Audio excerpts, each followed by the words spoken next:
Hello, everyone. Welcome back. My name is Jeff Mendelson, and this is the One Big Tip podcast. My guest today is Lux Narayan, best-selling author of Name, Place, Animal, Thing, a book that focuses on helping others sort through the clutter in their lives to help them define the enduring question of who are you. Lux is also the CEO and co-founder of Stream Alive, an application that helps live streams and live events create more engaging content to capture the attention of their audience.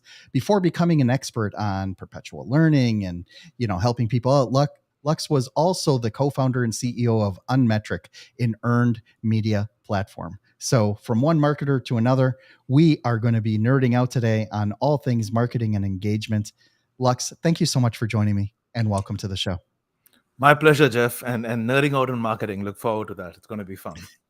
Yeah, so what's really cool is that if you go to Lux's site, not only does he have a really cool TED talk on there, he's also got a couple of improv clips. So he's actually really funny as well, and just makes for really interesting and a getting to know you conversation. So I'm really excited to have you here today. Can you please uh, uh, fill us in a little bit on your background and how you got to be so awesome today? I'm going to give the truthful answer to the first part, and I'm going to lie a little bit on the second part. But here goes. Yes. Um, so like you observed, my background has been largely as a tech entrepreneur. Although I wear multiple hats, the largest of those hats in terms of time spent has been on tech entrepreneurship. And currently, it's with a company I co-founded with some old friends from my previous startup journey, and that's called Stream Alive, streamalive.com. And like you mentioned, Jeff, we help make live events and live streams come alive, and I'm happy to talk a little bit more about that. Prior to that, I was a co-founder and the CEO of a company called Unmetric. Unmetric got acquired in the end of 2019, and had a crazy couple of years after that, which included a personal emergency, and then the world went into lockdown. And I took a break during that period, which was when the book Name, Place, Animal, Thing happened. And in a way that I could never have predicted, Stream Alive was actually born from that book journey. Total serendipity, total luck, total good fortune, I should say, at this point in time. I like to dabble in a lot of other things, which I think give you that serendipity surface area and exposure to stuff that trigger thoughts at work as well. So comedy is a big part of my life. Um, Improv comedy is big from the perspective of it really helps you work well with teams with that central philosophy of yes and stand-up comedy is fantastic too, and it's something I've dabbled in and hope to do some more of because it just makes you so much more observational about things happening around you, and that translates into work and other dimensions of life as well. So that's a quick roundup of the last decade or so, but yeah, a marketer at heart. So tell me, how do you feel that your improv and comedy skills help you as being a co-founder and creating these companies that have insane utility for other marketers? So I'm actually going to take it back a step before we dive into improv and stand up, and I'll try and stitch it back there. I've been a fan of the fact that I think some of the best gold in life can be found in intersections, right? So when you start looking at the intersections of things, things get interesting. So if you look at a lot of amazing, take your favorite stand-up comedian and look at their latest Netflix special, you'll find that there's a lot of humor generated when they take an everyday scenario, like let's say podcasting, for example, and place it in a totally incongruous scenario, like let's say Roman times. So if you were to talk about podcasting during the times of the Roman Empire, you already have the fodder for something that's going to be funny, right? So I just think that whole discipline within comedy, where it forces you to juxtapose seemingly incongruous things, and it makes you a lot more observational as well. So if you look at my phone, the most utilized notes on my Apple Notes is one called Funny Story file, and I update that file every single day because you see things that can translate into comedy gold. You see things that are funny. You learn to see the funny in life, and sometimes potentially stressful situations as well. It changes your perspective, and it makes you a lot more observational. And I think that ability to observe, to pick on things, and juxtapose it with your own experiences is kind of what led to Stream Alive, because it was something that happened to me during the course of writing the book. I picked up on the signal because of things like doing comedy and other stuff that made me a little more sensitive to observing things around me. So that's the stand-up comedy part, which is standing up on stage and performing, scariest thing I've done. Improv was a little different, where you have no rehearsal, you're just going with the flow, you're just building on what your colleagues do. At Unmetric, we used to run improv sessions in the office just to imbibe that philosophy of yes anding your colleagues instead of no butting them. So when someone says something, you agree and you add on to that instead of disagree and negate it. And that is very obviously a great philosophy to take into the workspace as well. So I can't recommend comedy enough for everybody, and especially for entrepreneurs, just to build great teams and to be a lot more observational. I really love how you're hitting on that intersection of comedy and marketing, right? Because some of the most engaging commercials, for example, are the ones that are funny, right? Are the ones that just take a very humorous situation or something that you can easily relate to and be like, oh yeah, that happened to me, right? So like Xfinity now has this commercial where this guy is with a date on a gondola, and this other person, like is in the gondola, and she's just saying like, hey, you can do better. And the guy's like, dude, I'm like right here. And she's like, no, I'm referring to your phone. I'm not referring to you. Although, yeah, we could talk about you later. And it's just this it's this really humorous, very biting, very stinging, type of comedy where it immediately gets you to chuckle for a minute, but also keeps the fact that Xfinity Mobile, which I don't know anybody who has Xfinity Mobile here in the US, right, will actually use, even though it's a nationwide company. And there may be people that use it, right? They're certainly spending a lot of money, in terms of getting the word out, right? But it is an Totally. interesting way to compete with the larger T-Mobile, AT&T, Sprints, and all those and all those bigger companies. I want to talk about that a little bit more on how, like you can use, some of these tactics into keeping your audience more engaged as opposed to, just leaving them on the wayside, you just plowing through your presentation, audience be damned. Right. And really trying to make it, trying to make your performance memorable, but also, like interesting and actionable. Like, how do you get people to take action afterwards? What does that look like in your world? That's a beautiful question on multiple dimensions, and especially coming from someone like you, and I'll explain what I mean. Maybe we'll come to the you part at the end of it, right? I think a good way to answer your question, Jeff, would actually be to dial into you know why and how we built Stream Alive, right? So Stream Alive came, I told you, from this journey of a book, and I know this is a podcast, but I'm just showing you the book here. It's called Name Place Animal Thing, and the reason I bring it up is because at the time I wrote the book, I didn't know the first thing about writing a book, editing a book, or marketing a book. Some could argue I still don't, but I dived into a whole bunch of classes. So I signed up for 6 classes towards the end of 2020 on all of these things: writing, editing, marketing, getting Jeff Bezos and the gods at Amazon to bless your book, and all of those things. And these were delivered over YouTube Live and Zoom and Facebook Live, and I mean a lot of the live platforms that we're streaming on nowadays. And I noticed a very consistent thing across the 56 live streams that I attended across these 6 different courses. So they were delivered over a total of 56 live streams. And time and again, you would find that the chat would fly by faster than the presenter could see. The presenter would often ask a question like, hey, where are you joining us from? And proceed to ignore 95% of the answers, because he would call out, hey, Jeff's here from Florida and Lux is here from Jersey, and then ignore the remaining people, which is not normal in human conversation. You wouldn't ask a question and then ignore what the person says in response. But we do that in live events on Zoom and Teams and live streams on YouTube and Twitch, because if you were to acknowledge all the 100 people who were to answer where they're joining from, you would sound like a geography teacher, right?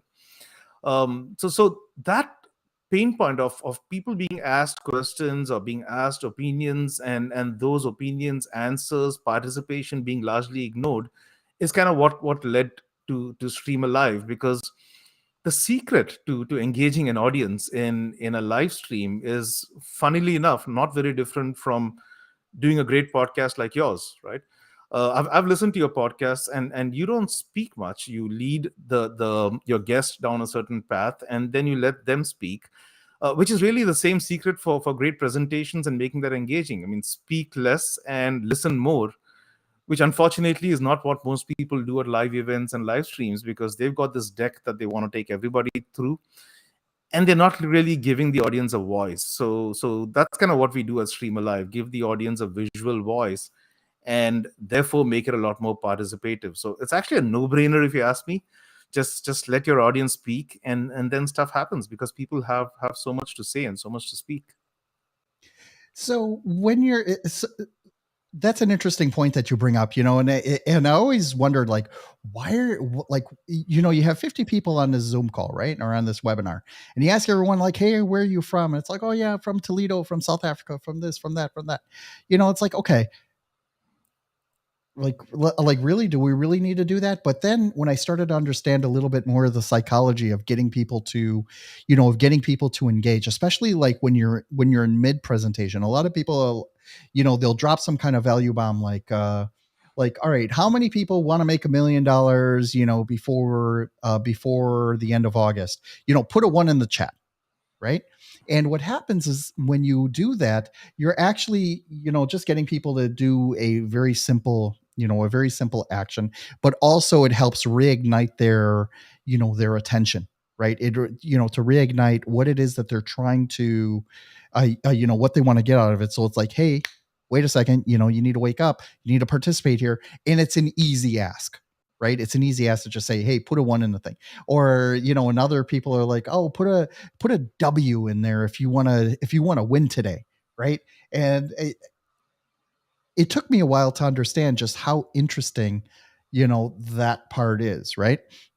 So that's a good trick to get people, engaged. How do you then help people, that feel ignored within this presentation, especially when they're faceless, right? If you're doing a webinar from Zoom, or you're up on stage and you can't really see the 100, 300, 500 faces in the audience, what are some things that you can do to help, reel those people back who feel ignored, who feel unengaged, and then bring them back to the forefront to understand and participate more in your presentation? So I'm going to answer that in two phases, because it's a very insightful question into the dynamics of human relations and how people like to participate. I'm sure all of us know this friend who is a huge introvert, but bring them onto a Facebook or a WhatsApp group or something where they're behind a keyboard, and suddenly they are typing away to glory, and they're majorly, one would be forgiven for thinking they're the biggest extroverts in the room. Right? And that's the kind of personality a lot of people bring into a Zoom call, or into a Teams meeting, or a YouTube live thing that they've chosen to attend is the important thing here. Because if you've decided to give an hour of your life for listening to somebody teach you a certain skill, you want to be there, and you want to participate, and you genuinely answer when they ask you a question, and you genuinely feel micro offended when you're not called out or your answer is totally ignored, right? You're just used to it, so we don't do anything about it. So what the way we've chosen to solve it is basically bring context into it. So, for example, in we're talking about location and asking people where you're joining from. At that point, people are going to be answering with locations. No one's going to be typing pizza or hamburger in the chat, because they're going to be typing where they're joining from. So, since you have the context, you could have an artificially intelligent layer, which is kind of what we do, that's plugged into your Zoom chat, and reading those answers that people are saying, and plotting that onto a real-time map that you can show to your audience. So the end effect is you're asking people, hey, where are you joining from? People are typing away furiously, and as they type, a map of a world lights up like a Christmas tree, and gives a micro moment of acknowledgement where for a quarter of a second that person's name comes up on screen and it says Jeff from Florida, Lux from Basking Ridge, and everybody gets a micro moment of acknowledgement before it moves on to the next person. But the map lights up, people see how connected they are, where the rest of the audience is from, and the presenter feels lovely because he's got such a diverse audience across so many different geographies. Everybody feels happy, and this extends across different things. Where you ask people things like, hey, how are you feeling today? People are going to respond with an emotion or a feeling. They're going to say awesome, tired, sleepy, engaged, curious, whatever. And those can translate into a beautiful word cloud in real time that captures the pulse of your audience, so to speak, right? So we're building this entire template of visual interactions, as we call them, that give a visual voice to a collective audience. And our objective is to move presenters from this current paradigm of I have slides 1 to 10 that I want to go through into I have slides 1 to 6 that I want to go through, and they're going to be peppered and punctuated by a bunch of audience interactions that I want my audience to tell me. So we're making this a true conversation.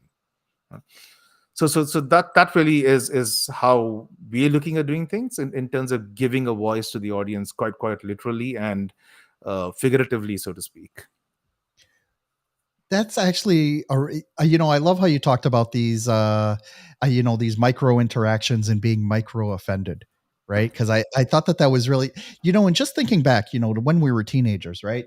We would call in, like, I don't know if you're old enough for this, like calling into a radio show, right? Just to hear the DJ say your name, on air so that everyone else, and no one else heard it, right? You just know, but you get all, people, that people loved it, and they love that kind of that kind of acknowledgement, right? And that's really why like people do that, like they call into these shows, they want to be, they want to be participants in in what's happening at the moment, which is actually really cool. So they want to be entertained, they want to be informed, but most of all, they do want to be acknowledged, right? You do want to utilize all of this great technology that we have at our fingertips in order to make this happen.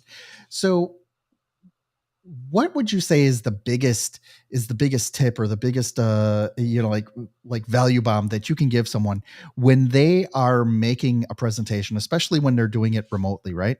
Mhm. That they are making a presentation, and what can they do to help create that engagement and help create people, to create an instance where people are more engaged and they are more interested in the presentation that you're giving.